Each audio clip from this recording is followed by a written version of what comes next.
আসসালামু আলাইকুম।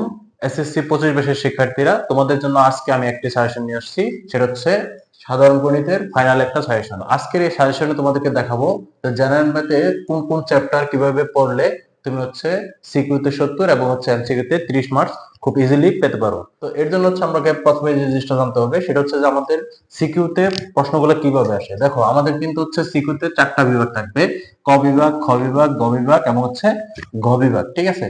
এখন দেখো, ক বিভাগ থেকে আমাদের প্রশ্ন থাকবে 3টা, খ বিভাগ থেকে প্রশ্ন থাকবে 3টা, গ বিভাগ থেকে প্রশ্ন থাকবে 3টা এবং ঘ বিভাগ থেকে প্রশ্ন থাকবে 2টা। এই হচ্ছে টোটাল 11টা সৃজনশীল প্রশ্ন তোমাদেরকে আসবে। ঠিক আছে। তো এখন দেখো, ক বিভাগ থেকে তোমাকে অবশ্যই 2টা আনসার করতে হবে, খ বিভাগ থেকে অবশ্যই তোমাকে 2টা আনসার করতে হবে, গ বিভাগ থেকে তোমাকে অবশ্যই 2টা আনসার করতে হবে এবং এই ঘ বিভাগের যে 2টা আছে এখান থেকে তোমাকে অবশ্যই একটা আনসার করতেই হবে। এখন দেখো, ক বিভাগে আমাদের হচ্ছে কয়টা চ্যাপ্টার আছে? 8টা চ্যাপ্টার আছে। কি কি আছে? বাস্তব সংখ্যা, সেট ও ফাংশন, বীজগাণিতিক রাশি, সূচক ও লগারিদম, এক চলক বিশিষ্ট সমীকরণ, বীজগাণিতিক অনুপাত, দুই চলক বিশিষ্ট সরল সহজ সমীকরণ এবং হচ্ছে সসীম ধারা। এখন আমি তোমাদেরকে বলে দেবো যে হচ্ছে এই যে 8টা অধ্যায় আছে, এই 8টা অধ্যায়ের মাঝখানে সবথেকে গুরুত্বপূর্ণ অধ্যায়গুলো কোনগুলো। ঠিক আছে। এখন দেখো, বাস্তব সংখ্যা থেকে সচরাচর সব বোর্ডে প্রশ্ন আসে না, তার মানে হচ্ছে বাস্তব সংখ্যাটা তুমি বাদ দিতে পারো। সেট ও ফাংশন অবশ্যই তোমার জন্য হচ্ছে গুরুত্বপূর্ণ একটা চ্যাপ্টার। গাণিতিক রাশি অবশ্যই একটা গুরুত্বপূর্ণ চ্যাপ্টার। সূচক ও লগারিদম সচরাচর বোর্ড পরীক্ষায় এই অধ্যায় থেকে আমাদের প্রশ্ন আসতে দেখা যায় না খুব একটা, সেই অধ্যায়টি হচ্ছে আমরা বাদ দেই। এক চলক বিশিষ্ট সমীকরণ, এটাও থেকে খুব বেশি একটা প্রশ্ন আসে না, এটা হচ্ছে আমরা বাদ দিলাম। ঠিক আছে। এরপর দেখো হচ্ছে বীজগাণিতিক অনুপাত, এই অধ্যায় তোমাদের জন্য গুরুত্বপূর্ণ। এরপর হচ্ছে চলক বিশিষ্ট সরল সহজ সমীকরণ, এটা হচ্ছে তোমাদের জন্য গুরুত্বপূর্ণ অধ্যায়। এবং সব থেকে বেশি গুরুত্বপূর্ণ অধ্যায় হচ্ছে সসীম ধারা। এই সসীম ধারা থেকে মাস্ট বি একটা কোশ্চেন এবং 2টা বহুনির্ভর শ্রেণী অবশ্যই পাবে। দেখো, তুমি যদি হচ্ছে এই অধ্যায়টির মাঝখানে আমরা কয়টা অধ্যায় বাদ দিছি?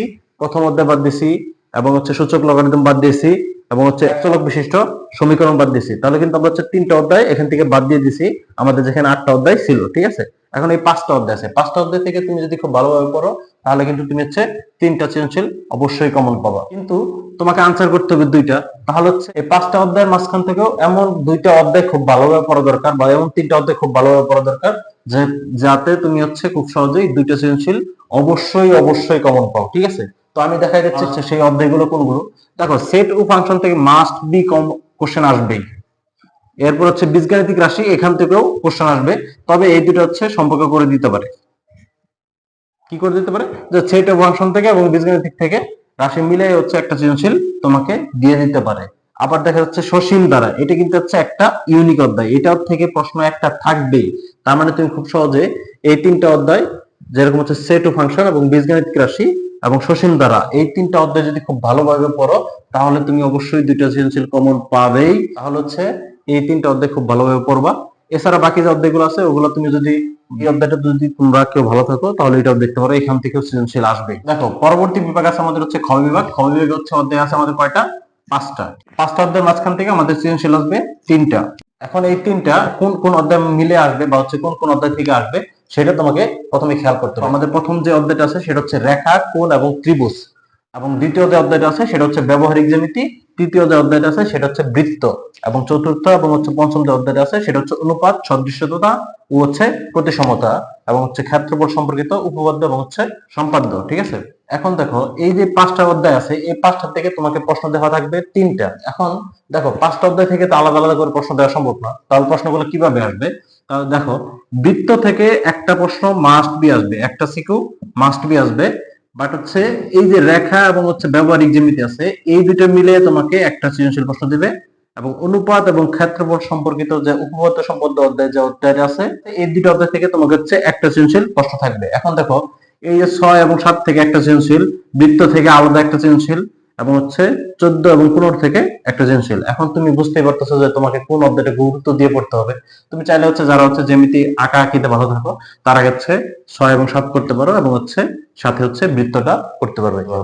এখন দেখো, আমাদের যে তৃতীয় যে বিভাগটা রয়েছে বা ঘ বিভাগ যে বিষয়টা রয়েছে সেখানে কিন্তু হচ্ছে আমাদের আছে কি হচ্ছে ত্রিকোণমিতি, দূরত্ব, উচ্চতা এবং হচ্ছে পরিমিতি, 3টা অধ্যায় আছে। এই 3টা অধ্যায় থেকে তুমি হচ্ছে 3টা প্রশ্নই পাবে। কয়টা প্রশ্ন পাবে? 3টা। আনসার করতে হবে কয়টা? 2টা। এখন দেখো, ত্রিকোণমিতি এবং দূরত্ব, উচ্চতা যারা পড়ছো তারা কিন্তু বলতে পারবে যে হচ্ছে ত্রিকোণমিতির সাথে দূরত্ব এবং উচ্চতার একটা সঙ্গতি আছে।